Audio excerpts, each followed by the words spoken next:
বক্সনগর রাজবাড়ী এলাকায় চাঞ্চল্যকর ঘটনা। জানা যায়, বাংলাদেশ থেকে বেড়াতে এসে পুলিশের হাতে আটক হলো এক তরুণী।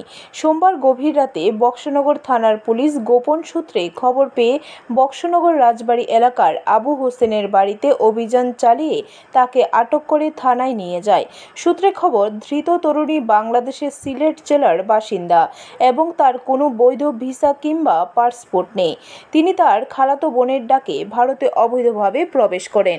বোনটি বক্সনগর পুরানবাড়ি বাসিন্দা আবু হোসেনের স্ত্রী, যিনি বহু বছর আগে সিলেট থেকে বিবাহ সূত্রে ভারতে আসেন।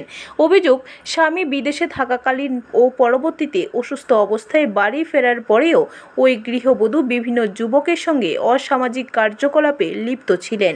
জানা গেছে, বর্তমানে তিনি আগরতলা জিবি হাসপাতালে সিকিউরিটি গার্ডের চাকরিতে যুক্ত, যার অজুহাতে তিনি প্রায়শই আগরতলা যাতায়াত হোটেল ভাড়া করে রাত কাটাতেন বলে অভিযোগ উঠেছে। অভিযোগ আরও, এই কর্মকাণ্ডের লাভজনকতা দেখে তিনি তার খালাতো বোনকে বাংলাদেশ থেকে ডেকে আনেন এবং একই কার্যকলাপে যুক্ত করেন। পুলিশ সূত্রে জানা গেছে, আটক তরুণীকে বাংলাদেশে পুশ ব্যাক করার প্রক্রিয়া শুরু হয়েছে। এদিকে ওই তরুণীকে ছাড়ানোর জন্য কমলনগরের বাসিন্দা এক ব্যক্তি, যার নাম সাইফুল, থানায় তদবির শুরু করেছেন বলে জানা যায়।